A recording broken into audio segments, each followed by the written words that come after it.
시청자 여러분 안녕하십니까? 출발 성공 투자 박민영입니다. 조금 전 긴급하게 들려온 소식에 의하면 이란은 이스라엘과 협상에 대해서 하지 않겠다라는 거부 의사를 중재 국가에게 밝혔다라는 이슈가 있습니다. 트럼프 대통령이 원하는 것은 조속한 이란의 협상 테이블 종료일 텐데요. 이 부분이 생각보다는 좀 길어질 여지가 있어 보입니다. 당분간의 노이즈가 되겠죠. 그렇다면 전쟁 관련한 업종과 테마단으로 일시적 관심이 집중될 경우 시장의 색깔의 변화 여부도 주목하셔야 될 겁니다. 최근 국내장은 분위기가 굉장히 좋았었죠. 5개 종목 중에 한 종목이 신고가를 기록하는 흐름이었었는데요. 금요일부터 차익 실현 욕구가 중동 리스크로 자극이 됐는데 어찌 소화해 가야 될지 같이 고민해 보도록 하겠습니다. 일단 뉴욕장의 분위기부터 주말 사이 업데이트된 뉴스들 정리하고 시작합니다. 금요일 뉴욕 증시 중동의 지정학적 리스크가 부각되면서 일제히 하락으로 마감을 지었습니다. 나스닥 지수 1.3%, 다우 지수가 1.8%의 내림세를 그렸죠. 갈등의 시작은 이스라엘이 이란의 핵시설과 군 지도부를 공격하면서 시작이 됐습니다. 이스라엘 국방부는 전면전 준비가 완료됐다라고 입장을 밝힌 상황이고요. 그러자 이란이 수백 발의 탄도미사일을 밝히면서 보복 공격을 개시를 했습니다. 지금 이러한 맞공습이 주말 사이에도 계속 이어지면서 사흘째 지속이 되고 있는 상황이죠. 시장에서의 반응은 어떤가? 일단 중동 갈등이 부각될 때마다 나타나는 우려죠. 국제 유가 폭등에 대한 우려감입니다. 이날 브렌트유와 WTI 유가가 나란히 7%대 급등을 하게 됐습니다. 2022년 러시아와 우크라이나 간 전쟁이 발발했을 당시 그 이후로 최대 1일 상승폭을 이날 기록하게 된 겁니다. JP모건 측에서는 원유의 주요 수송로 가운데 하나죠. 호르무즈 해협의 봉쇄 가능성을 거론하면서 만약에 봉쇄에 들어간다면 유가가 최대 130달러대까지 오를 수 있다라고 경고를 했고요. 실제 그렇게 된다면 금융시장으로의 타격이 장기화될 가능성도 고려를 해보셔야겠습니다. 이날 월가의 공포 게이지죠. 빅스가 15%대 급등하면서 단숨에 20선을 넘겼습니다. 20선은 시장의 평온 그리고 긴장감을 구분하는 주요 경계선인데 이것을 넘겼다는 것은 당분간 변동 지속의 가능성을 시사한다. 이렇게 해석을 해보셔야겠네요. 자, 이렇게 지정학적 갈등이 벌어졌습니다. 그 이후에 통상 증시의 흐름이 어떻게 되는가? 투자자로서는 이 부분이 가장 중요할 수밖에 없겠습니다. 지금 카센그룹에서 그런 데이터를 정리한 것을 가지고 왔습니다. 잘 보이지는 않으시겠지만 이쪽에 보시면 1940년대부터 2024년까지 시장에 충격을 줄 만한 이벤트를 전부 다 모아놓은 것이고요. 여기에는 우리나라의 6.25 전쟁, 이라크 전쟁, 브렉시트, 그리고 러시아 우크라이나 전쟁이 포함되어 있습니다. 그 이후에 S&P 500 지수가 1개월, 3개월, 그리고 1년까지 과연 어떤 퍼포먼스를 보여줬는지를 쭉 정리해 보니까 결론적으로는 이렇습니다. 3개월 이후에 증시가 결국 상승할 확률은 65%, S&P 500 지수의 평균 상승률은 0.3%에 달했고요. 시계열을 1년 후로 좀 늘려게 된다면 조금 더 상승률이 높습니다. 3%로 확대되게 된다라는 것이죠. 그렇다면 과연 이번에는 어떻게 될 것인가?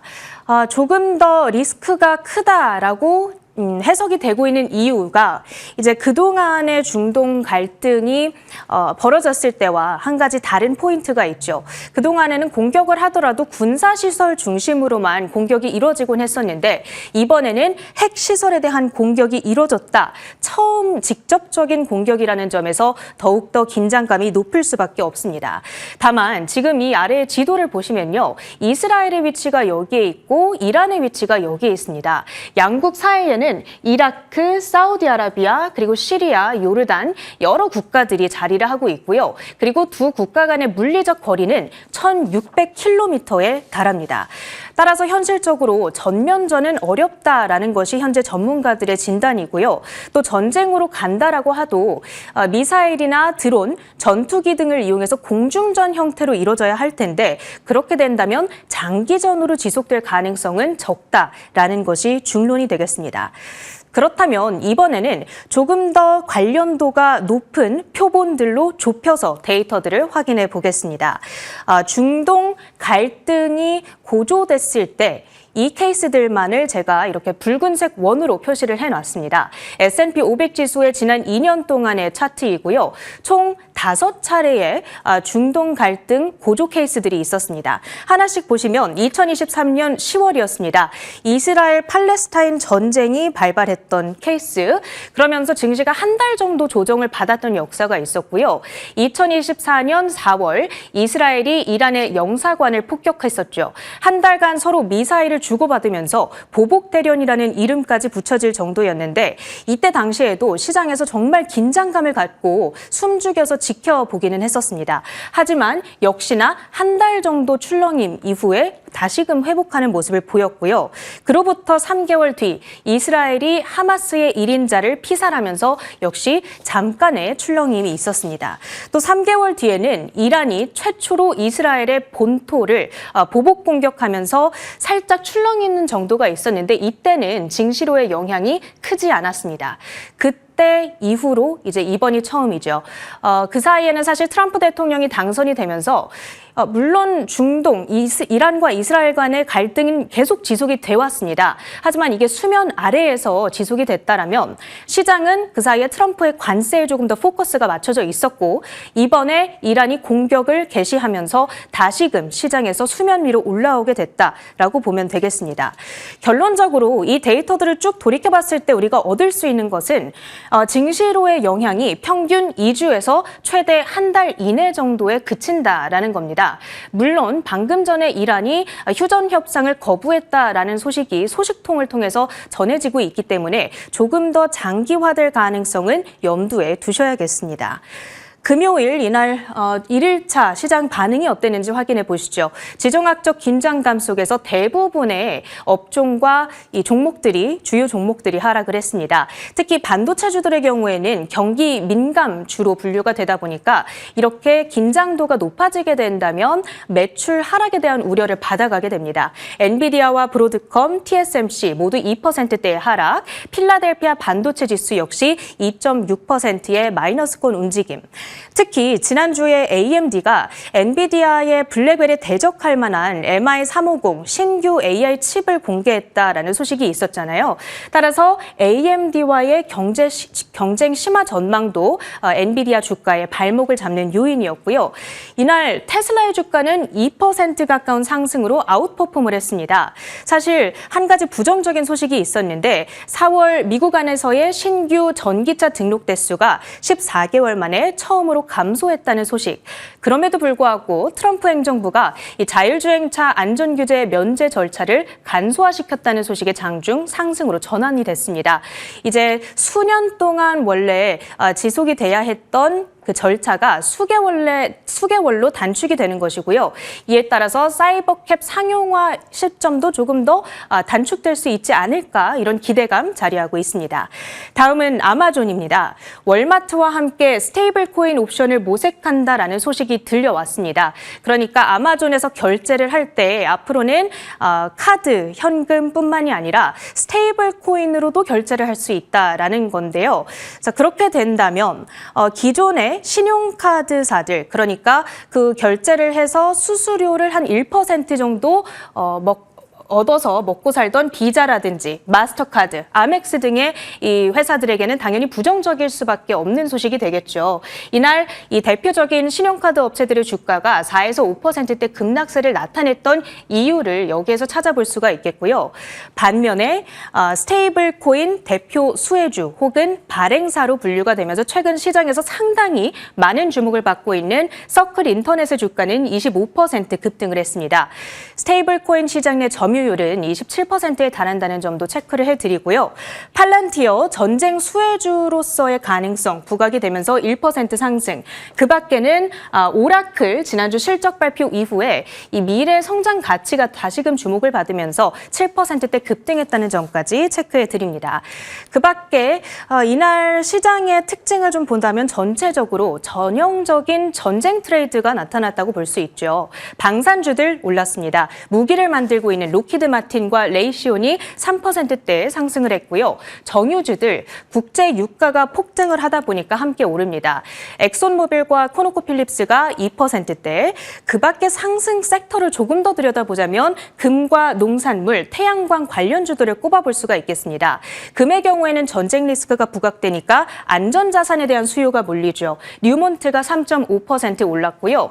농산물 관련주들 역시나 전쟁 발생 시에는 농작물의 가격이 올라갈 수 있다 보니까 CF 인더스트리얼이 6%대 올랐습니다. 그리고 유가가 급등하면 대체제로서 이 태양광에 대한 수요가 좀 올라갈 수 있겠죠. 선런이 대표적으로 18% 급등을 했고요. 반면 여행과 항공 관련주들은 여행 수요 감소 그리고 유가 급등에 따른 비용 증가 우려감 속에서 일제히 급락했다는 점까지 체크를 해드립니다.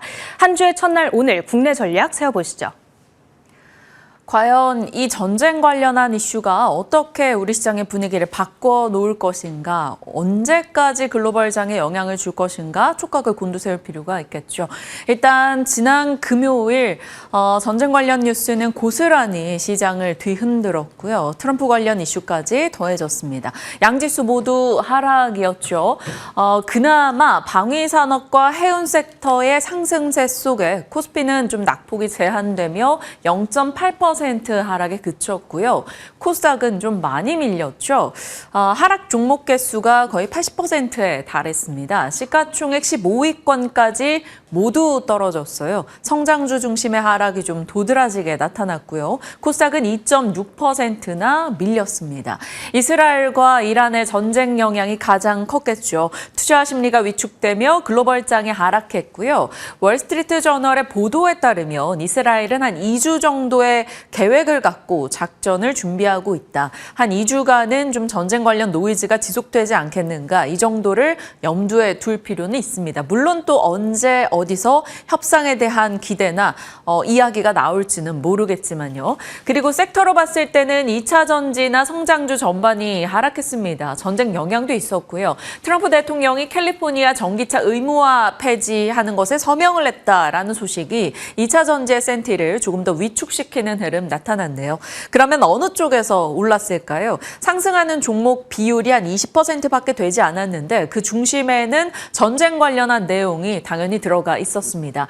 유가가 급등할 것이고 방위산업 쪽이 올라갈 것이라는 점 그날 아침 연결고리를 통해서 살폈었죠. 유가 급등 이슈로 인해서 중앙에너비스나 흥구소유 혹은 천연가스 종목들이 강세를 기록하기도 했고요. 방위산업 쪽에서는 그날 증권사 보고서 영향과 같이 맞물려서 풍산의 급등이 있었습니다. 풍산 얼마 전에도 세 가지 모멘텀을 말씀을 드렸었죠. 구리 가격, 방위산업 이슈 혹은 수요와 공급 논란이었었습니다. 그런 이슈 속에 풍산의 증권가 보고서가 굉장히 공격적으로 나오고 있다, 이렇게 전달을 드렸었는데 이날도 증권사 보고서가 세상에서 가장 싼 방위산업주, 이렇게 타이틀이 달리면서 시장의 심리를 자극했죠. 22%의 폭등이 나왔고 10만 원권 이상으로 올라섰는데 이날 외국인 기관은 동반 매도였다라는 점 기억해 주시죠. 어찌됐건 방위산업 쪽에서 풍산과 LIG 넥스원, 코츠테크놀로지 이런 종목들이 강세였고요. 해운도 마찬가지입니다. 흥하해운, STX 그린로직스의 급등, 흥하해운은 이날 상한가까지 올라가기도 했죠. 대한해운, HMM 등도 올랐고요. 그 외로는 안전자산 선호 현상 속에서 금 가격이 상승하고 미국의 국채에 대한 수요가 늘어나면서 국채금리가 떨어지는 흐름이 이후 전개됐다. 이 지정학 불안의 상징적 패턴이 다시 한번 반복된 것이죠. 그리고 나서 시장에서는 스테이블 코인 쪽으로 관심이 더 쏠렸습니다. 원화 스테이블 코인 이슈 외에도 세계 각국에서 스테이블 코인에 대한 움직임을 빠르게 확장시켜가고 있습니다. 미국도 그렇고요. 빅테크 업체들의 움직임, 거기다가 홍콩 등도 마찬가지죠. 그러다 보니 관련한 종목들의 시세 집중이 좀 더 있었고요. 미투온, KG 모빌리언스, NHN, 카카오페이 등의 종목들이 강세였습니다. 미투온은 이날 또다시 상한가를 기록하기도 했네요. 아마도 이러한 흐름의 연속성이 오늘도 좀 이어지지 않을까 예상을 열어둬야겠죠. 전쟁 트레이드와 스테이블 코인으로 좀 집중될 여지가 있습니다. 자, 불안감이 있던 가운데 뉴욕장은 어땠을까요? 뉴욕장 역시나 주요 지수가 1에서 2% 사이의 하락이었고요. 필라델피아 반도체 지수 2% 넘게 빠졌죠. 자, 트럼프 측에서는 빠르게 이 상황을 진정시켜 나가려는 의지를 드러내고는 있습니다. 지역 전쟁 발발하지 않을 것이다 라고 이야기하며 달래는 흐름도 있었었죠. 이 때문에 뉴욕장이 하락 출발했다가 낙폭을 좀 줄이기도 했었는데요. 다만 이란과 이스라엘이 주말 사이에 공격을 서로 더 감행했다라는 점에서 지정학적 리스크가 쉽게 꺼지지는 않겠구나라는 우려도 역시나 확장이 됐습니다. 자, 뱅크 오브 아메리카를 비롯해서 월가에서는 조금 걱정스러운 목소리들을 하나씩 더하고 있는데요. 뱅크 오브 아메리카는 이렇게 얘기했습니다. 러우 전쟁 때 그리고 가자 지구 사태 때 대만 불안, 중동 불안 등을 놓고 봤을 때 미국 증시는 그동안 그것을 오롯이 반영하지 않았다. 긴장감이 충분히 반영되지 않았기 때문에 추가적으로 그것을 반영할 경우 변동에 대한 우려가 있다라는 지적이겠죠.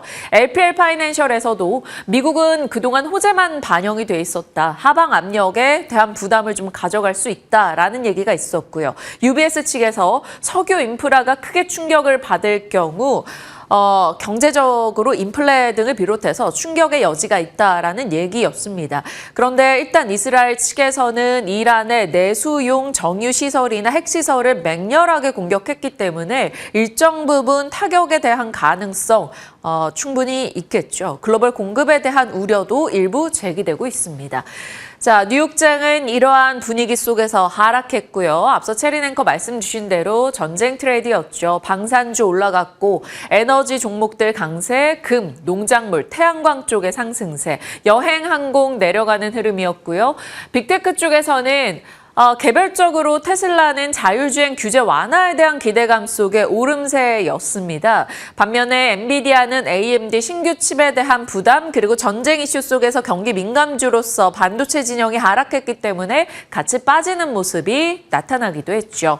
중요했던 건 뉴욕장이 마감된 이후에 토 일 동안 주말 사이에 중동 쪽 이슈가 어떻게 정리가 돼가는 것인가 였었는데 일단은 주말의 분위기는 악화되는 흐름이었습니다. 하나씩 각 국가별 입장을 적어봤습니다. 이란 측에서는 이스라엘의 공격을 받았고 다시 되돌려주는 흐름이 있었죠. 이스라엘의 대규모 탄도미사일을 공격했습니다. 물론 그것으로 인한 피해가 이스라엘은 방어를 하면서 그리 크지는 않았습니다. 이스라엘이 포격을 중단할 경우 이란은 핵무기 비보유 보장에 대한 협정이 준비되어 있었는데 이스라엘이 계속적으로 공격을 감행하고 있기 때문에 우리는 못하겠다라는 입장을 한번 밝혔죠. 이란의 외무장관은 공격을 지속할 것이다. 핵협상 안 할 것이다. 미국 책임이 있다. 그에 대한 책임을 져라라는 입장을 한 번 더 강조를 했습니다.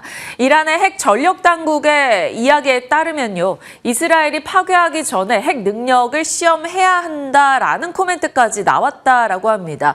이것은 미국과 이스라엘을 굉장히 불편하게 할 수 있는 대목이죠. 이란이 무기급 60% 이상의 농축 우라늄을 다량 보유하고 있었기 때문에 조만간 핵무기 개발이 완료될 것이다라는 불안감이 있었고요. 그것으로 인해 이스라엘이 이란을 이 타이밍에 공격했을 것으로 많이들 추정을 하고 있죠. 그런 가운데 이 핵무기와 관련해서 핵 능력을 시험해야 된다 이런 얘기를 꺼내놨다라는 것은 상당 부분 이스라엘과 미국 혹은 나토 쪽에 불안감을 고조시키고 이스라엘의 공격에 대한 당위성을 좀 만들어주는 내용이 아니었을까 싶습니다.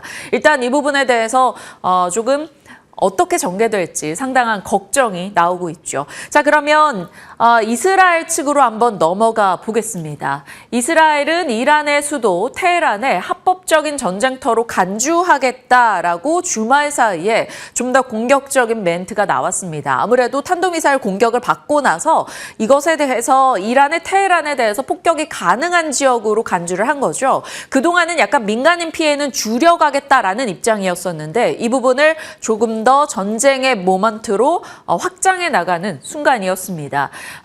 이란 국민들에게 군사 인프라 근처를 즉시 떠나도록 경고하는 목소리가 있었고요. 자, 그러면 이스라엘은 왜 이란을 지금 이 타이밍에 공격을 했을까? 거기에 대한 얘기가 참 많이 나왔죠. 앞서 말씀드린 대로 이란의 핵무기 개발이 임박했다라는 판단이었습니다. 그래서 핵 위협을 제거하겠다라는 게 공식적으로 내건 이유가 되겠죠. 그래서 이란의 핵과 에너지 시설, 핵 관련 과학자 등에 대한 집중 공격을 퍼부었던 거기도 하고요.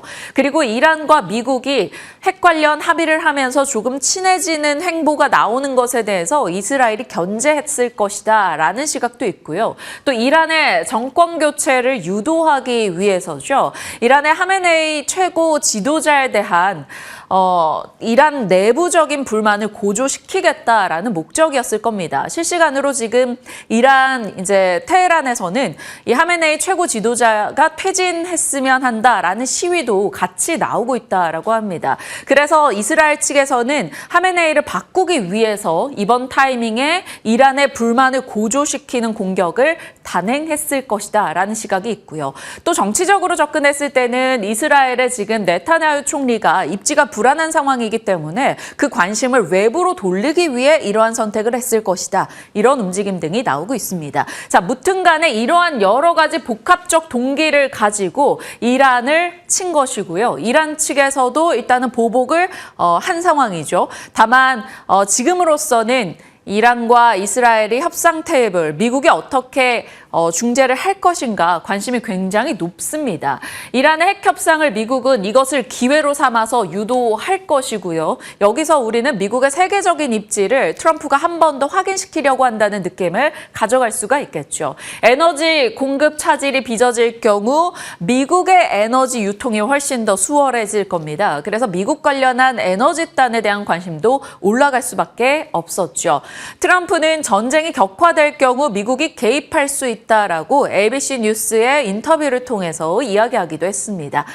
나토에서도 정찰기를 보내서 이란의 국경을 지금 감시를 하고 있다라는 소식인데 얼마 안 있으면 나토 정상회의가 예정되어 있습니다. 6월 24일경부터겠죠. 그러다 보니 방위에 대한 우려감이 섞인 뉴스 영향으로 방산에 대한 투자가 훨씬 더 늘어나지 않을까, 그에 대한 합의가 있지 않을까라는 기대가 높아지고 있습니다. 그러면 이 키워드에서, 이 내용들에서 우리가 뽑아낼 수 있는 것은 결국 전체적으로 지정학적 불안이 인플레를 자극할 것인가, 그리고 안전자산에 대한 선호가 올라가서 위험자산 선호가 떨어진다면 증시의 변동이 언제까지 지속될 것인가일 거고요. 그 해지성 성격으로 방산, 에너지단에 대한 관심이 지속되겠구나라는 것을 알 수가 있을 겁니다. 에너지 쪽 얘기는 호르무즈 해협 이야기를 안 할 수가 없겠죠. 앞서 체린 앵커도 말씀을 주셨었죠.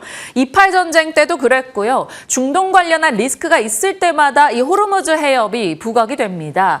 아라비아 반도 왼쪽 홍해, 오른쪽 호르무즈 해협 이렇게 나뉘게 되는데요. 호르무즈 해협 같은 경우는 페르시아만과 오만만을 연결하는 해협입니다. 그 폭이 굉장히 좁죠.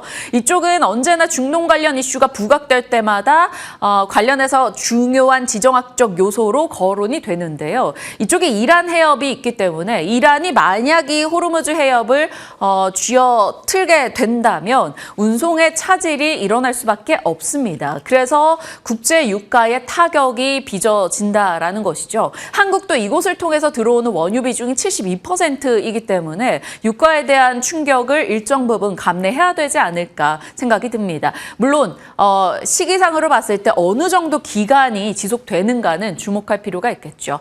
그러면 우리가 중동 불안으로 뽑아내는 키워드는 언제나 동일합니다. 안전자산 선호 현상, 금, 달러, 국채가 되겠고요. 유가나 가스에 대한 수요. 이것이 트레이딩으로 돌았을 경우는 흥구석유, GSE 이런 쪽으로 관심이 이동하는 것이고요. 그것은 굉장히 단기적인 자금 유통입니다. 우크라이나 지원 여력이 감소할 수 있다라는 얘기도 중동 불안이 거론될 때 이쪽으로 미국과 유럽이 다 관심을 두기 때문에 이 시점을 틈타서 러시아가 우크라이나에 대한 공격을 더 할 수 있다. 이런 얘기도 늘 나왔었죠. 그래서 종전이나 휴전 이야기도 같이 거론이 됐었습니다. 이번에는 에너지 중요성도 훨씬 더 부각될 여지가 있습니다. 러우 전쟁도 진행 중이고 중동 불안까지 가중이 되고 데이터 센터 계속 짓는다라고 하다 보니까요. 그래서 원전과 전력 기기 혹은 조금 더 빨리 에너지를 생산할 수 있다라는 측면에서 태양광까지도 관심이 확장되고 있겠죠. 다만 언제든 즉각 중동 불안은 미국의 움직임에 따라서 중단될 가능성이 있다라는 점에서 즉각적으로 중단될 경우 정말 일부는 트레이딩용으로만 관심을 가져야 하는 것이고요. 이러한 각종 불안이 더해질 경우 장기적으로 볼 수 있는 건 자주국방의 트렌드가 강화된다라는 측면에서 방위산업은 장기 시각이 이어질 수밖에 없다라는 걸 확인받는 대목이 아닐까 싶습니다. 자, 이렇게 에너지단까지 살펴보면서 전쟁 관련 슬픈 테마 한 번 더 정리를 해봅니다. 방위산업, 가스석유, 식량, 비료, 조선도, 그리고 보안과 브롬 드론 레이더, 이스라엘에 대한 수입 의존도가 높은 분야이거든요. 그래서 이 부분도 이스라엘 불안이 가중될 때는 한 번씩 시장에 관심을 받습니다. 방사능 관련주 넣어봤고요. 해운, 석탄, 전력기기, 재건까지는 이것은 러우 전쟁 이슈에 따라 영향을 받는 부분이라서 이쪽은 일단은 지금으로서는 관심 밖의 영역으로 체크해 두도록 하겠습니다. 자, 이렇게 전쟁 관련 내용들이었고요. 그러면 전쟁 외 쪽의 이슈들을 살펴볼 필요가 있겠죠. 알리바바, 월마트, 아마존 등에서 스테이블 코인을 발행하거나 관련한 산업에 합류한다라는 소식이 들려오면서 스테이블 코인 관련한 관심을 올렸습니다. 앞서 체린 앵커 말씀 주신 대로 서클 등의 주가가 강세 흐름을 나타냈던 이유기도 하죠. 그러면 지난 금요일에 이어서 오늘도 이제 전자결제나 STO 관련한 종목들이 핀테크 쪽 종목들이 추가적인 관심을 받을지 지켜보셔야 되고요. 5월 확정 수출입 데이터가 주말 사이에 나왔죠. 여전합니다. 늘 수출이 좀 좋았던 쪽은 파마리서치, 휴젤, 코스맥스 혹은 화장품 단 아니면 보톡스 쪽, 삼양식품, 또 소스 S&D, 건기식의 노바렉스, 그리고 변압기, 초고압 변압기 쪽도 괜찮았고요. 요즘 한솔케미칼, 반도체 가동률, 소재 이런 쪽에 관심도 올라가고 있죠. 그리고 CCL의 두산과 파밀셀, 인텔리안테크, JVM까지도 수출 데이터가 우상향하거나 수출 금액이 늘어났거나 아니면 수출량으로 봤을 때 역대 최대를 기록했거나 이런 키워드 등이 들어가 있는 업체들입니다. 자, 변압기 쪽도 한 번 더 내용을 뽑아봤는데요. 미국 에너지정보청이 데이터 센터로 전력 소비가 급증하고 있다는 얘기를 또 꺼내들었고요. 미국 내 전력망이 노후화돼 있다는 점이 한 번 더 부각됐습니다. 변압기 대미 수출로 봤을 때는 5월에 540%나 급증했다고 하네요. 그러면 조금 쉬었다가 가고 있었던 전력기기 쪽이 좀 더 스토리가 강화되는지 여부를 지켜봐야 될 것 같습니다. 로봇 뉴스도 참 많이 나오고 있죠. 상반기에 휴머노이드 쪽에 자금 조달이 많았었다라는 점과 휴머노이드 경쟁이 계속 이어지고 있는데 그것이 중국과 미국 그리고 국내에서 현대차의 보스턴 다이내믹스 쪽에 이슈가 많이 나오고 있다라는 점에서 전쟁 외 소식들을 전달했습니다. 자, 주말 사이에 있었던 내용들이었고요. 이제 정리해보죠. 박인커 연결고리 오늘은 시장 측면에서는 아무래도 중립 이하일 겁니다. 주말 사이에 격화되는지 아니면 완화되는지가 중요했는데 일단 지금까지 들려온 소식으로는 격화 쪽에 조금 더 가까웠죠. 이란이 보복을 했고 그리고 이스라엘 측과 이란의 불편한 흐름은 기류가 더 나빠졌습니다. 그래서 일단은 이란 협상 테이블에 나오기 전까지는 불안이 가중될 것이고요. 호르무즈 해협 봉쇄 여부가 가장 중요할 겁니다. 에너지 물가단에서는요. 그래서 고금리, 고물가에 대한 우려가 조금 더 부각될 수 있다는 점. 안 그래도 우리 장이 단기적으로 꽤 올라와 있었기 때문에 이것이 단기적인 조정을 가져올 수 있을 것이다. 이런 전망이 많았습니다. 물론 단기적 조정 이후에 다시 인해 회복을 보일 것이라는 기대가 좀 더 많죠. 그러면 이것을 조정 시 매수 관점으로 어떻게 활용하는가 이 부분에 대한 고민도 뒤따를 겁니다. 결국 외국인의 수급이 중요할 텐데요. 일단 지난 금요일은 외국인이 매수 쪽에 무게를 그래도 뒀기 때문에 저가 매수에 대한 인식이 좀 있습니다. 오늘 출연진들과 이 수급적인 포인트도 같이 짚어보도록 하죠. 자, 전쟁에서 오는 관심, 물리적 안보에서는 방위산업, 그리고 이번에도 드론이 역할을 좀 하고 있기 때문에 드론에 대한 관심은 계속 될 거고요. 에너지 안보, 원전, 전력, 태양광, 원유, 거의 모든 에너지에 관심이 쏠리고 있습니다. 경제적 안보 측면에서는 운송, 물동량 측면에서 조선 해운, 에너지 쪽의 유가 가스, 그리고 앞서 곡물 관련주도 미국에서 올랐다라는 점 전해드렸죠. 알래스카 LNG 쪽의 이슈도 부각될 여지가 있습니다. 테마로 가볼까요? 이런 것에 무관하게 나만의 기술을 좀 뽐내는 쪽으로 단기적 관심이 집중된다면 비만 쪽의 기술 능력, 혹은 자율주행, 로봇 이런 거 관심 받을 여지가 있겠죠. 테슬라 FSD 규제 완화 이슈도 나오고 있기 때문에요. 수출로 봤을 때는 앞서 전해드린 내용이었고요. 그리고 스테이블 코인 서클 CEO는 아이폰이 처음 등장했을 때처럼 지금이 바로 그런 순간이다라고 얘기를 하고 있습니다. 스테이블 코인이 엄청난 혁신을 가져올 수 있다라는 것을 한 번 더 이야기하는 것이죠. 결국 전통화폐를 대체해 나가는 쪽에 여러 가지 능력, 장점이 부각되고 있는 시점인데 워낙 유리기판도 전고체도 스테이블 코인도 처음 어떤 키워드가 등장했을 때는 시장에서 한동안 관심받을 이슈가 많을 수밖에 없습니다. 이번은 또 시장 이슈와 같이 맞물렸을 때 스테이블 코인이 하나의 시장 핵지성 대피처로 여겨지고 있지 않나라는 생각도 드네요. 자, 그리고 G7 정상회의가 이제 진행이 될 텐데요. 캐나다에서 곧 열리게 될 거고요. 한국의 이재명 대통령이 여기에 초청받아서 가게 됩니다. 이번 G7 정상회의에서는 중동 관련한 불안이 어떻게 해결이 될까? 그 협상에 대한 실마리가 나오는지 좀 보셔야 되겠고요. 이재명 대통령과 트럼프 대통령의 첫 대면을 기대하는 목소리도 꽤 있습니다. 관세 협상 이슈가 그렇다면 부각될 여지가 있겠죠. 그래서 시장에서는 관세 쪽 이슈 혹은 새 정부 모멘텀이 있는 쪽을 일단은 체크 요소로 뽑아두고 있는데 얼추 거의 지금 핫하다는 모든 섹터는 여기 들어가 있는 것 같아요. 그만큼 G7 정상회의에서 어떤 이야기가 나오는가 중요해 보입니다. 이거 포함해서 일정이 되겠습니다. G7 정상회의 17일까지 진행이 되고요. 바이오 USA에서 또 국내 기업들이 선전할 수 있을지, 국채금리가 내려갔고 바이오 쪽에 이런 일정이 있다라는 측면에서는 나쁘지 않은 바이오 섹터일 텐데 일단 금요일장은 성장주 전반이 같이 밀려서 바이오 종목들도 많이 빠졌습니다. 알테오젠도 6%나 코스닥 총 1위 종목이 떨어지기도 했죠. 화요일은 이제 BOJ 통화정책회의가 있고요. 이날 또 삼성전자 글로벌 전략회의가 시작이 됩니다. 삼성의 키워드, M&A, 투자 이런 쪽에서 언제든 로봇이든 AI든 파운드리든 무언가 얘기가 나올 여지가 있기 때문에 지켜보셔야 될 것 같고요. 수요일은 중국의 6.18 쇼핑 축제, 상반기 기준으로는 중국 내 가장 큰 유통행사라고 합니다. 관련해서 이들의 소비가 어디를 향하는가 이런 키워드가 나오는지 보시죠. 목요일은 미국이 휴장입니다.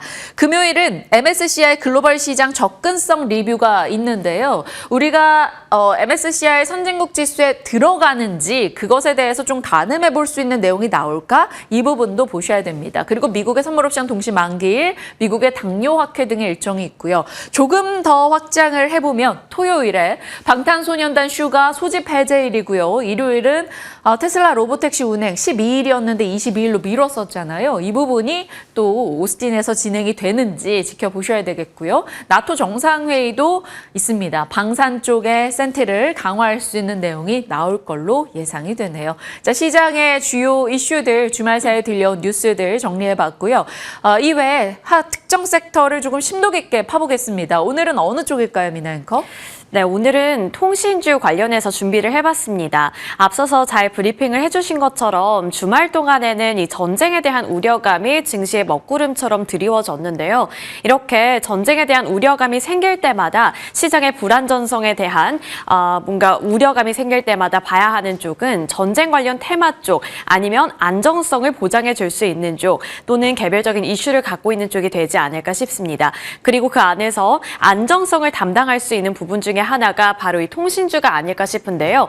올해 들어서 통신주들의 상승세가 심상치 않게 나왔던 만큼 먼저 수익률, 상승률부터 확인해 보고 넘어가 보도록 하겠습니다.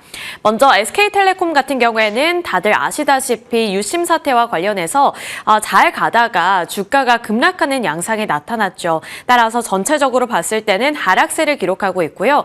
반면에 KT, LG U+ 같은 경우에는 두 자릿수대 상승세를 나타내고 있습니다. 그리고 최근 들어서는 가파르게 상승하는 모습을 그려나가고 있기도 한데 일단 LG U+가 올해 들어서는 27%로 가장 높은 상승률을 기록하고 있는 기업이고요. KT에 제가 별표를 쳐놓은 이유는 올해만 보지 않고 전체적으로 조금 더 길게 바라봤을 때 KT는 5년 연속으로 연봉 차트를 봤을 때 장대 양봉을 만들어내는 흐름을 기록하고 있기 때문입니다. KT는 17.7%의 상승률 기록하고 있습니다. 이렇게 올해 들어서의 상승률을 함께 살펴봤는데요.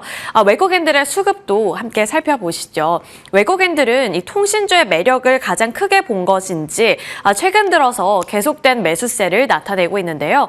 먼저 SK텔레콤, 그러한 유심 사태가 있었음에도 불구하고 최근 들어서는 주가가 많이 내렸다라고 평가를 한 것인지 외국인들이 5거래일 연속으로 매수를 하고 있습니다. 그리고 원래 이 3사 중에서는 KT가 가장 인기가 높았던 통신주였는데 외국인들이 최근 들어서는 17거래일 연속으로 매도하는 흐름 포착이 됐고요. 반면에 기관 투자자들이 매수세로 전환하면서 4일 연속으로 순매수를 하고 있다는 점도 보셔야겠습니다. 그리고 LG U+는 외국인들이 최근 들어서 가장 많이 매수를 하고 있는 종목이기도 한데요. 4월 11일부터 지속된 매수세를 나타냈습니다. 외국인이 4월 11일부터 지난 금요일까지 단 6거래일만 팔았고 그 외는 모두 다 매수 우위를 기록했다는 점도 특징이 되겠습니다. 그리고 옆에 이제 외국인 소진율을 보면 여기서도 힌트를 얻어볼 수가 있는데요. SK텔레콤은 지금 외국인들의 소진율 85%, KT는 이제 100%에 달하는 모습을 기록했고 LG U+는 76%가량 되는 숫자를 기록했습니다. 이것이 왜 중요한가? 수급이 어느 정도 열려 있는지를 가늠해 볼 수 있기 때문인데요. 외국인의 이 보유 한도가 임박했다는 것은 외국인들의 수급이 추가적으로 들어오지 못할 경우가 높다라는 것을 의미하고 있기 때문에 소진율이 낮은 순서대로 앞으로 이 배당 매력이라든지 통신주들의 매력이 부각이 될 때 외국인들의 수급이 더 많이 유입이 될 것이고 그렇게 된다면 상승폭이 조금 더 크게 찍힐 수 있다라는 것을 의미하고 있기 때문입니다. 따라서 이 3사 중에서는 지금 LG U+ 쪽이 외국인 소진율이 가장 낮기 때문에 별표를 달아봤는데요. 실제로 우리가 기대하는 것만큼 앞으로 이 매력도가 부각이 됐을 때 외국인의 수급이 폭발적으로 들어오면서 LG U+가 가장 큰 폭으로 오를 수 있을지도 살펴보셔야겠습니다. 그리고 KT 같은 경우에는 이제 100%에 달해서 그런 것인지 외국인들은 매도세로 전환을 했지만 LG U+ 쪽으로는 외국인들의 수급이 꾸준히 들어오고 있다는 점도 이를 뒷받침해주는 대목이 될 수 있겠죠.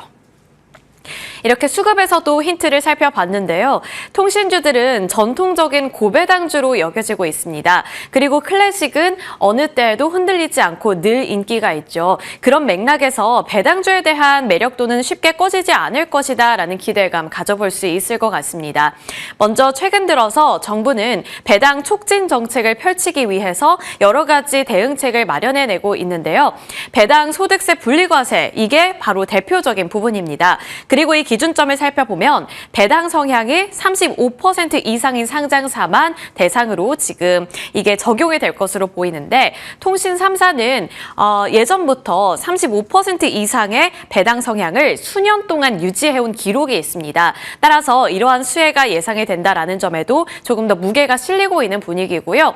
그리고 최근 들어서 통신 3사는 실적이 굉장히 안정적으로 찍히고 있습니다. 그리고 1분기 실적도 대체적으로 좋았기 때문에 앞으로 이 상반기에 대한 실적 기대감 그리고 하반기에 대한 실적 기대감도 덩달아 높아지고 있는 요즘인데요. 따라서 안정적인 실적을 바탕으로 배당 확대 정책에 대한 효과까지 누리게 된다면 앞으로 이 주가 상승은 따놓은 당상이다라는 분석도 나오고 있습니다. 따라서 이 부분도 체크 포인트가 될 것 같고요. 그리고 이 배당에 대한 매력의 가장 큰 섹터가 이 통신주이다 보니 배당 수익률도 중요할 것 같아서 한번 정리를 해봤습니다. 먼저 배당 수익률 수익률을 기준으로 살펴본다면 사실 SK텔레콤이 가장 높은 수준을 나타내고 있는데요. SK텔레콤은 약 6% 평균 수준을 기록하면서 이쪽에서는 가장 메리트가 큽니다.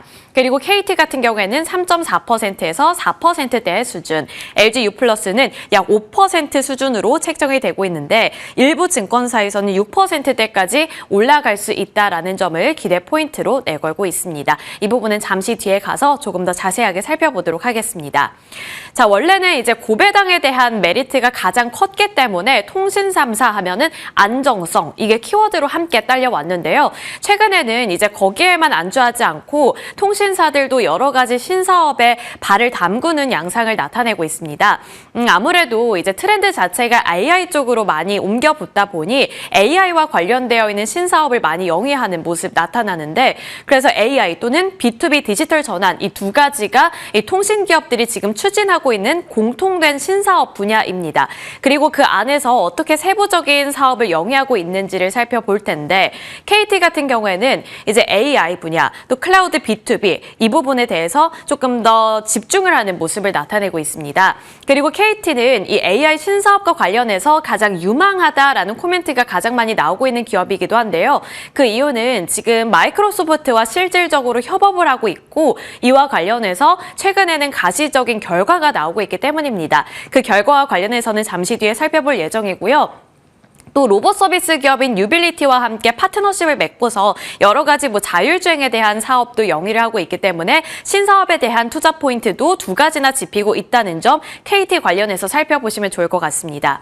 그리고 SK텔레콤 같은 경우에는 이제 AI 데이터 센터 구축 계획을 발표했는데요. 이제 울산 지역에 8월에 기공식이 예정이 되어 있습니다. 이 부분도 계속해서 팔로우업 해보시면 좋을 것 같고, AI 인프라 패키지 개발과 관련한 모멘텀도 갖고 있습니다. SK하이닉스, SK 브로드밴드, 사피온과 협업을 하고 있고요. 지금 많이들 사용하고 계실 것 같은데 이제 SKT를 쓰시는 분들 AI 비서인 ADAT, 이게 지금 유망하게 꼽히고 있습니다. 실질적으로 많이 사용이 되고 있는 서비스이기도 하고요. 그리고 여기서 특이점은 이제 게임 플랫폼 관련해서 SKT가 게임 쪽으로도 신사업을 영위하려는 그 모습이 나타나고 있다는 건데, 지금 동남아를 겨냥해서 플랫폼을 연내에 출시할 것으로 예상이 되고 있습니다. 그 효과는 어떻게 반영이 될지 이 부분도 체크 포인트 되겠습니다. 마지막으로 LG유플러스 같은 경우에는 2028년까지 AI 분야에 누적 3조 원을 투자할 것이라고 밝힌 바 있는데요. 이게 이제 어느 쪽으로 분산이 될 것인가도 중요해 보이는데, 일단 지금까지는 AI 에이전트 플랫폼인 익시오를 계속해서 좀 개발하려는 움직임 나타나고 있고요. B2B 그리고 디지털 전환에 집중을 하고 있습니다. 따라서 기업 고객을 대상으로 해서 AI 도입 서비스를 확대하려는 전략을 취하고 있다는 점도 관전 포인트가 되겠습니다. 자, 이렇게 3사에 대해서 신사업에 대해서 어떤 점들을 보고 있는가를 정리해 봤는데요. 이 안에서 누가 더 유망할지는 조금 더 무게를 재보셔야 될 것 같습니다. 일단 KT 같은 경우에는 수급적으로 봤을 때는 외국인의 수급이 추가적으로 돌아올 여력이 가장 적어서 이거를 넣어야 할까 고민을 했는데, 그래도 B2B 관련해서 가장 성과가 잘 나오고 있기 때문에 한번 정리를 해봤는데요. 먼저 B2B 관련해서 NH농협은행에 이 클라우드 기반 백업 시스템을 수주했다는 점이 또 크게 메리트로 꼽히고 있습니다. 지금 1금융권 중에서 최초로 클라우드 기반 백업 시스템을 도입한 사례로 꼽히고 있기 때문에 상당한 의미를 갖고 있었고요. 이것이 바로 마이크로소프트와의 파트너십이 첫 번째로 구체적인 성과를 나타낸 사례다라는 점에서도 의미를 찾아볼 수 있었습니다. 그리고 베트남 쪽에도 이 1,300억 원 규모의 AX 사업을 수주했기 때문에 글로벌 시장을 겨냥하는 것에 있어서 중요한 마일스톤이 될 것이라는 부분도 살펴보시면 되겠습니다. 그리고 SK텔레콤 같은 경우에 이번 유심 사태로 인해서 가입자가 많이 이탈했는데, 그중에서 KT 쪽으로 가장 많은 가입자가 새롭게 유입이 됐습니다. 23만 명이 들어왔기 때문에 KT는 수급적인 부분이 아니더라도 눈여겨보시면 좋을 것 같고요. LG유플러스는 호실적에 대한 전망이 나오고 있고 주주 환원 정책을 강화하는 움직임까지 보셔야겠습니다. 또 SK텔레콤 같은 경우에는 이제 많이 빠졌다가 주된 투자 포인트였는데, 이제 6월 말 최종 민관 합동 조사 결과는 꼭 살펴보셔야 살펴보자라는 증권가의 의견이 있었으니까요. 그 이후의 변동성 여부는 확인이 필요해 보입니다. 다만 높은 배당 성향, 가장 높은 배당 수익률을 갖고 있는 쪽이기 때문에 그 부분은 메리트로 꼽히고 있고요. 마지막으로 이제 7월 22일에 단통법 폐지와 관련해서 결과가 나올 것으로 보이는데요. 보조금 경쟁이 사실상 향후 가입자 번호 이동 결정 요인으로 꼽힐 것이다 라는 점 보시면서 3사와 관련해서도 투자 포인트 잡아보시길 바라겠습니다. 자, 이렇게 혼란스러운 시장 속에서 조금은 안정적으로 가져갈 수 있는 쪽이 통신주가 되지 않을까, 하반기 모아가기 전략이 유효한지 저희 방송 통해서 함께 알아보시길 바라겠습니다.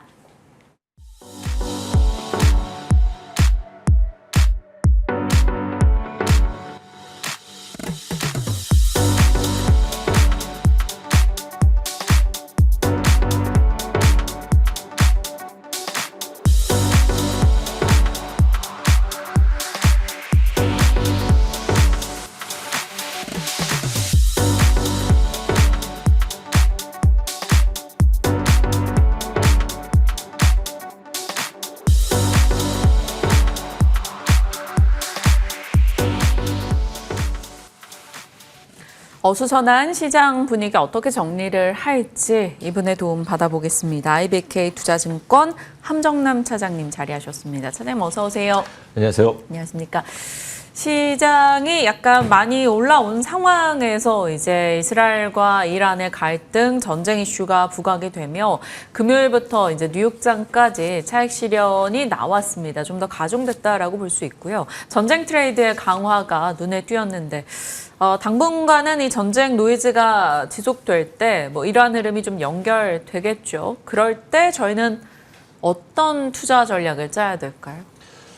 일단 전쟁에 대해서 전망을 하고 예측한다라는 것은 어려운 게 아니라 불가능한 영역이라는 것을 전제로 두고 현 상황까지가 어떤 상황인지를 좀 예의주시할 필요는 있지 않을까. 뭐 굳이 그렇게 말씀드리지 않아도 다들 아실 텐데, 일단은 한국 증시 금요일에 우리 증시를 봤었을 때는 좀 급하게 달려온 건 사실이잖아요. 안 그래도 한 템포 쉬어가는 게 쉽다라는 말씀을 지난주에도 말씀드렸는데, 울고 싶은 아이 뺨 때려준 격이었다. 네. 그래서 이것을 명분으로 한번 쉬자라는 환경이 만들어졌고, 코스피 지수와 외국인의 매도 물량을 봤었을 때 이스라엘이 이란을 공격했던 거 이 정도면 굉장히 큰 심각성을 가져볼 만한데도 그 대비해선 지수가 하락하는 폭이 크지 않았다는 것이 금요일날 장중에 바라봤었던 저의 느낌이었고, 네. 금요일날 밤에 미국장이 마감된 것을 봤을 때도 동일하게 느꼈습니다. 이게 진짜로 우리가 우려하는 그 일이 터진다면 시장은 더 충격파로 빠졌을 텐데, 지금은 그냥 늘 싸웠던 아이들이 또 싸움이 나는데 이번엔 좀 세게 붙네라는 분위기 정도 속에서 지금까지 나와 있는 뉴스들을 좀 간단히 정리를 해보면, 네. 이란이 이제 머지않아 핵 기술이 굉장히 이제 발전을 해서 이제 마음만 먹으면 언제든지 핵을 만들어낼 수 있는 위치까지 왔다라고 주장하면서, 지금은 이란에 대한 공격이 아니라 그 군수 통치자와 핵 과학자들의 정밀 타격이었잖아요. 그래서 이란에 대한 핵 제재를 하는 것이 이스라엘에서는 가장 강력한 명분이기도 했고, 두 번째는 네타냐후 정치가 사실 정치적 입지가 굉장히 축소되는 네. 국면에서 이것만큼 또 한마음으로, 러시아도 그렇지 않았습니까? 푸틴이 좀 흔들릴 뻔했었을 때 전쟁으로 완전히 이제 그 전세를 역전했던 것을 봐왔었던 네타냐후 입장에서는 지금이 기회라고 생각을 한 거죠. 미국과 이란이 핵협정하기 전에 이것을 계기로 완전 무력화 내지는 이 상황이 트럼프가 자기를 편들어 줄 수 있는 상황, 실제로 분위기가 그렇게 가고 있으니 네. 이런 것들이 맞물리면서 이란의 타이밍 공격을 했다라고 저는 개인적으로 생각을 하는데, 이것에 대해서 이란도 맞벌 작전을 했습니다. 하지만 아이언댐으로 상당히 막아냈고, 지금은 오히려 이란이 이야기한 것보다는 가혹한 응징 엄청나게 세게 하겠다라고는 했지만, 실질적으로는 이스라엘이 더 공격하지 않는다면 우리도 여기서 이제 마무리 짓고 싶어라는 한 발 물러서는 듯한 스탠스를 보여주고 네. 있잖아요. 그래서 실질적으로 이스라엘은 굉장히 전쟁을 좋아하는 국가지만 이란은 그렇지 않았거든요. 그 분위기가 여전히 유지되고 있어서 주말 동안 나와 있는 뉴스는 금요일날 우리가 받았던 충격파 대비해서는 상당히 제가 생각했던 것보다도 더 빠르게 더 많이 빠르게 좀 완화되고 있다라는 부분이고요. 여기서 이제 불편한 것은 좀 유가와 이제 운임 지수에 대해서는 좀 앞으로 예의주시해야 될 변수가 되지 않을까. 그러면 이제 결론부터 말씀드리면 지금의 조정을 오히려 기회로 생각해 볼 수 있는 투자자들도 상당수 있을 것이다라고 저는 판단해 봅니다. 네. 일단은 외국인의 수급 향방이 어떻게 되는가를 지켜보면서 그리고 조금 더 격화되는 내용이 나오지 않는다면 저가 매수가 가능할 수 있다라는 점도 저희 기억해 보죠. 일단 뭐 전체적으로 봤을 때 종목들도 나름 잘 버텼고 단기간에 많이 올라온 것에 대한 차익 실현의 움직임 정도입니다. 어떻게 될지 보시죠. 자, 그럼 전쟁 트레이드단은 어떻게 활용을 해볼까요? 지금 원유, 가스, 방산, 식량, 태양광 이런 쪽이 올라가고요. 떨어지는 쪽에서는 경기 민감, 이런 여행, 항공 이런 쪽인데 어떻게 보십니까? 자, 일단은 가장 중요한 변수가 다른 국가들의 전쟁이라고 한다면 환율을 가장 먼저 앞단에 둘 변수이겠지만 중동 국가의 싸움은 유가를 무조건 가장 먼저 보셔야 됩니다. 급등을 했다가 주말 내에는 좀 무난하게 지금 가만히 있죠. 오히려 지금 이스라엘 증시가요. 올랐어요. 플러스 났습니다. 그렇기 때문에 이것에 대한 전쟁 리스크는 일단 완화가 됐구나라는 것을 전제로 이스라엘이 이란을 완전히 장기전으로 가서 이번에 끝장을 내겠다라고 마음을 먹었었다라고 한다면 핵과학자들이면 정밀 타격하지 않았겠죠. 왜냐하면 이란은 산유국으로서 원유를 팔면서 경제의 기본을 만들어가고 있기 때문에 정유시설 타격을 했다라고 한다면 이번에 해법은 굉장히 복잡했을 건데 일단 지금은 그렇지가 않지 않습니까? 정유시설 건드리지 않았습니다.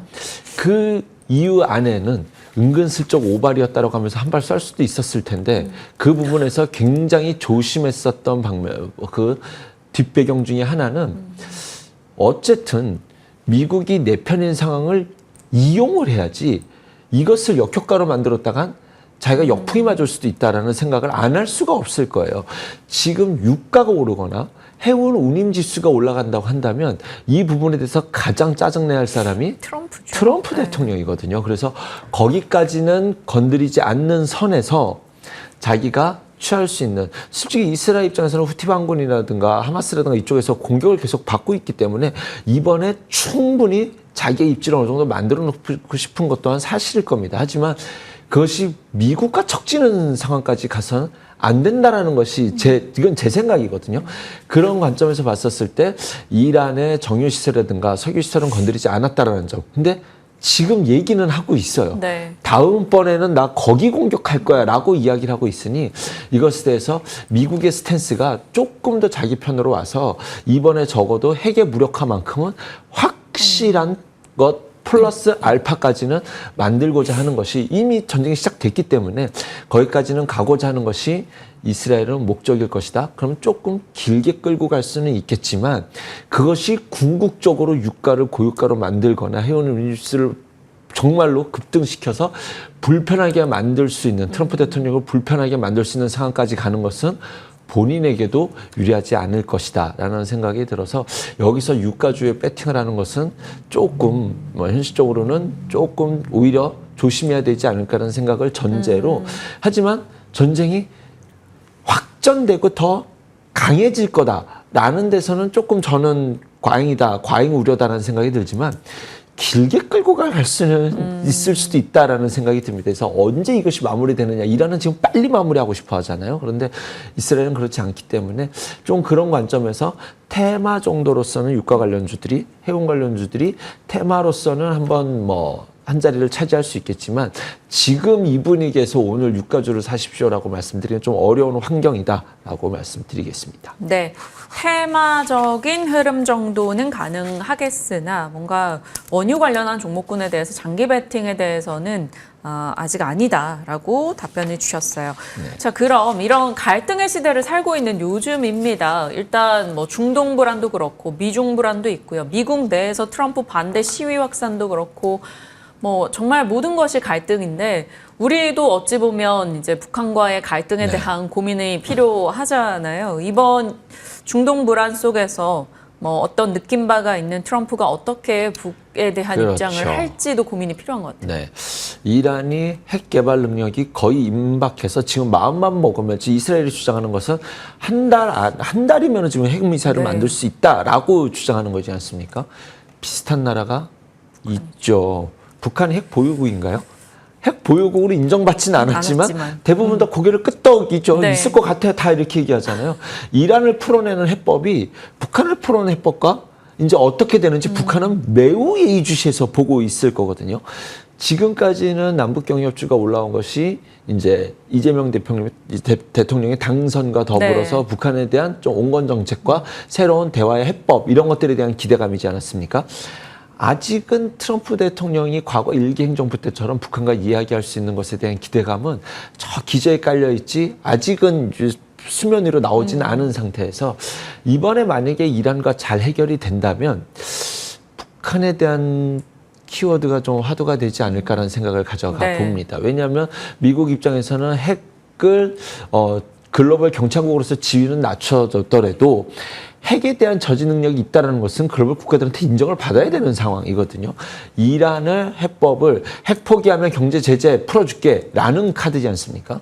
북한과도 마찬가지. 일기 때처럼 대화하면서 뭐 화끈한 이런 전략보다는 좀 압박 카드를 먼저 쓸 것 같기는 합니다. 정황적으로 똑같이 쓰니 왜냐하면 그러다가 안 돼 버리면 진짜로 좀 굉장히 자존심이 더 상할 수 있는 상황이라서 하지만 북한의 대화 시도할 가능성이 저는 있다라고. 물론 이제 이란이 끝나고 난 다음에는 그 다음 카드는 북한이 되지 않을까라는 생각을 해본다면 지금까지는 1차 랠리는 남북과의 대화.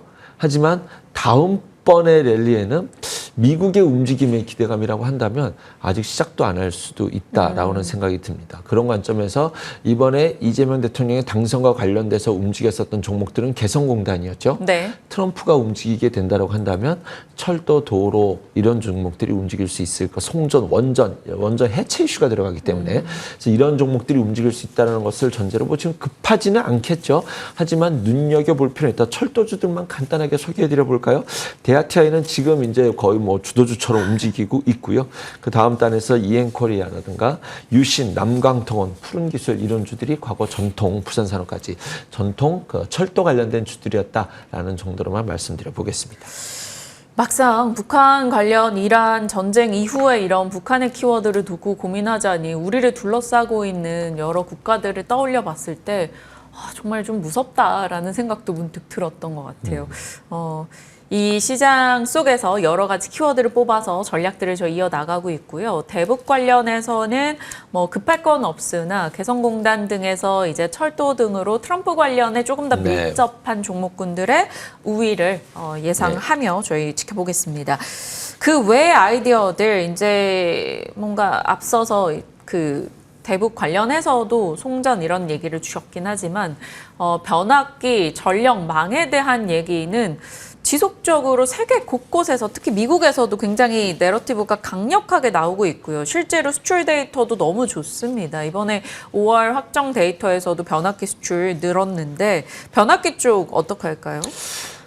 계속 가는 섹터라고 말할 수 있을 몇 가지 안 되는 섹터 중에 하나이지 않을까라는 생각이 듭니다. 특히 방산주 같은 경우는 고점이 아니야 막 이런 고민 속에서 계속적으로 실적으로 자기의 주가를 증명하는 수출 데이터가 계속 늘어나고 있어요. 지금 YOY 기준으로 YOY 비교라는 것은 사실 큰 의미는 없기는 한데 그래도 4월 대미 미국 수출이 4월 YOY 기준으로 109%가 늘었고요. 5월 달이 297%가 늘었고 6월도 이제 뉴스 데이터에서 보니까 6월 10일까지 같은 동기간에 봤었을 때 540%가 늘었다. 그런데 저 늘어났다는 것 자체보다는 방향성을 보시면 될 것 같다라는 생각이 듭니다. 지속적으로 지금 미국향에 대해서 이쪽은 계속 여전히 잘 팔리고 있구나. 실적은 당연히 든든하겠죠라는 것을 예상해 볼 수 있지 않을까라는 생각이 듭니다. 2년 전까지의 빅사이클에는 노후된 전력망에 대한 교체가 있었습니다. 인프라 투자가 오랫동안 정체돼 있었어요. 바이든 행정부가 이걸 하려고 했었다가 조맨친 의원의 딴지라고 해야 될까요? 약간의 어긋난 행동 속에서 인프라 투자가 일제히 주춤했었는데 그것과 관련돼서 오랫동안 전력 기기에 대한 노후 교체 수요에 따른 1차적. 이제는 다들 아시잖아요. 데이터 센터. 그래서 이제는 데이터 센터에 대한 투자 이야기가 나온다면 엔비디아보다는 전력기기 쪽이 먼저 움직이고 있는 상황입니다. 그런 상황과 맞물려서 여전히 ING로 볼 수 있는 섹터라고 저는 판단해 봅니다. 여기에 이제는 플러스 알파로서는 SMR이라든가 각국이 에너지원을 어떻게 만들 것이냐면 또 플러스 알파 요인이 되거든요. 그래서 이것과 관련돼서 ING인데 지금 뭐 좀 쉬어가야지. 제가 요즘 컨셉이 그렇잖아요. 쉬어갈 때 관심을 볼 종목인데 가격 조정이 없는 거예요. 얘네들은. 그래서 효성중공업이 대장이고 HD 현대일렉트릭도 그의 대장에 준하는 모습을 갖고 있다. 뒤이어서 산일전기, LS일렉트릭 그리고 우리나라 뭐 해상풍력과 관련돼서 LS 마린 솔루션이 최근에 한번 변동성을 강하게 조져줬는데 이쪽은 계속 가고 있는 형태니 매수기회가 어디쯤 올까라는 종목 정도로서 이제 관심 종목군에 대놓고 지켜보면 되지 않을까 갖고 계신 분들이라고 한다면 계속 지속 홀드 이상의 트레이딩 관점으로 말씀드리겠습니다. 한 두어 달간의 짧은 피크아웃 논란에 시달렸었으나 이내 또 수출 데이터로 입증해내면서 다시금 시장 분위기와 함께 우상향을 만들어낸 전력기기 한 번 더 짚어봤습니다. 자, 지난주부터 해서 스테이블코인 얘기를 많이 해주셨는데 말씀 주셨던 뭐 서울옥션, 아톰, 뭐 KG 이니시스, KG 모빌리언스 이런 종목들이 여전히 가고 있고 아마존 등의 빅테크의 이 시장의 참여 이슈, 홍콩의 시장 확장에 대한 뭐 흐름, 국내도 새 정부 모멘텀 다 더해지고 있어요. 뭐 시장의 해치성 느낌도 좀 있고요. 어떻게 할까요? 미국 시간 6월 17일에 현지 내에서 스테이블코인 발행과 규제에 관련돼서 상원의원 최종 표결이 남아 있거든요. 그래서 그것이 끝나고 나면 다시 하원으로 가서 이제 거기서 수정 법안해 가지고 통과될 것으로 전망되는 것이 6월 말이고요. 그럼 트럼프 대통령 서명 이후에 7월 중순에는 이제 스테이블법이라고 하는 지니어스 액트라고 하는 것이 이제 효력을 발생될 수 있다. 스테이블 코인이라는 것이 우리나라만의 정책 공약이 아니라 글로벌 트렌드라는 것을 염두에 두시고 스테이블 코인과 관련된 직접 관련된 주식 스테이블 코인 뭐 이런 것보다는 이제 디지털 화폐에 대해서 전환과 관련돼서 그쪽 시장이 커진다라고 하는 테마성 종목들이 이제 움직인다라는 것을 전제로 여기 이 자리에서 지금 상원 표결을 눈앞에 앞두고 있는데 카카오페이를 여기서도 매수하십시오라고 말씀드리기는 솔직히 어려울 것 같습니다. 그래서 이제 그러면 그것과 관련돼서 어쩌면 이 상원 표결된 다음에 그러면은 대통령 서명에서 행정법을 기다려보자 하고 단기적으로는 세로로 작용할지도 모르는 그 정도로 이격이 벌어져 있기 때문에 네. 글로벌 트렌드 추세 맞다. 하지만 매수 타이밍은 조금 예의주시하면서 천천히 가자. 그렇다라고 한다면 한국 내에서는 오히려 조금 쉬어가고 있는 것이 지역 화폐지 않나라는 생각. 좀 멀리 해석점을 떠서 좀 죄송합니다만 이쪽이 너무 올랐기 때문에 이제는 종목 약간 꺾었네요. 그렇죠. 이슈를. 한 템포 꺾어서 이거 하면 STO도 많이 올랐네. 그러면 서울옥션은 아직은 좀 갈 길이 있어 보입니다. 개인적으로는. 그런데 이렇게 보니 지역화폐주들은 조금 쉬운 것 같아요. 그러면은 여기서 변곡점이 만들어지는지를 오히려 이쪽을 눈을 크게 두고 봐는 것이 좀 쉽지 않을까라는 생각 속에서 유라클, 쿠콘, 웹캐시라는 종목으로 오늘 저는 눈여겨볼 것 같습니다. 아, 주식 투자 너무 어렵네요. 심리도 봐야 되고, 일정도 봐야 되고, 뭔가 실적도 봐야 되고, 숫자도 봐야 되고, 오만 가지를 다 보는데, 그래서 재밌고, 그래서 어렵고. 그래서 재밌죠. 그래서 제가 하는 매매 기법 중에 하나는 기법이라고 죄송합니다. 일주일 전, 2주 전에 했었던 대본을 보는 거예요. 그때의 뉴스를 기억했는데 그 종목들이 쉬어가면 그 뉴스가 살아있으면 지금은 가격 조정을 준 거네. 첫 번째 갈 때 쫓아갈 때는 늘 심리적 피로감이 있잖아요. 어디서 매도할지도 모르겠고. 그런 분들이 한다면 일주일 전 뉴스를 찾아보시고 일주일 전에 내가 관심을 줬었던 분야를 가격 조정, 열흘 전에 있었던 것이 가격 기간 조정을 잘 줬다라고 한다면 그 다음에 대응은 오히려 쉽습니다. 네. 좋습니다. 함 차장님의 또 이런 실전 투자 팁도 저희 받아봤는데 그러면 그 팁이 다 녹여진 오늘의 키워드 어느 쪽으로 저희가 관심을 좀 곤두세우고 있을까요? 원전주들 다시 말씀드리겠습니다. 금요일 날도 눈여겨봤던 것이 원전인데 시장이 주었었던 충격파 대비해서 안 빠졌어요. 원전주 안 빠졌습니다. 그래서 지금 이렇게 빠진다면 이런 이슈로 빠진데 솔직히 중동국가 사태라는 것은 유가가 올라가는 것이고 유가가 올라간다고 한다면 지금 에너지 자립이 전 세계적으로 굉장히 중요합니다. 탈원전을 하는 근본적인 이유가 우리나라 에너지만큼은 외세에 휘둘리지 말자. 미국도 지금 산유국 1위 국가이니까 결국 LNG 팔려고 하는 거지 않습니까? 그래서 에너지 자립이 너무나도 중요한 시점에서 유가가 올라간다고 한다면 전 세계가 다시 원전에 대해서 좀 서두를 수도 있다는 것은 제가 원전을 좋게 보는 입장에서 과잉 해석일지도 모르겠습니다만 어쨌든 지금의 원전은 지금까지는 두산 에너빌리티 독주에서 지난주에 분위기가 완전히 바뀌어서 그 외 원전주들은 채권 본계약 이후에 지금부터 시작입니다 라는 말씀을 드렸고 그 대장이 한전기술이다라고 말씀드렸는데 한전기술 치고 갔죠. 네. 그럼 다음 종목 보이죠. 한전 KPS라든가 한전산업으로 예상해 볼 수 있겠고 그 외 종목군들은 이제 자세를 좀 만들어가고 있는 그림이라고 생각이 듭니다. 그래서 지투파워, 우진엔텍, 일진파워, 한신기계, 보성파워텍 시야를 확 넓혀서 원전주들은 과거에도 대장 갔었을 때 그 다음 주도 그 다음 종목들이 바톤 터치하면서 계속 이어갔었다는 것을 염두에 두신다고 한다면 이 안에서의 트레이딩 전략을 짜보실 수 있는 시장 상황이다라고 말씀드리겠습니다. 원전이야 뭐 함정남 차장님이 장기적으로 계속해서 모든 이슈를 업데이트하면서 중간중간 저 AS 했었죠. 앞서 아까 시청자분이 그래서 한전기술 얘기를 지난 금요일 한전기술 이렇게 적어주셨었는데 저보다 종목에 대해서 더 디테일하게 기억해 주셨습니다. 원전에 대해서 한 번 더 강조해 주신 내용 업데이트해 주셨네요. 오늘도 함정남 차장과 알찬 시간 보내봤습니다. 고맙습니다. 감사합니다.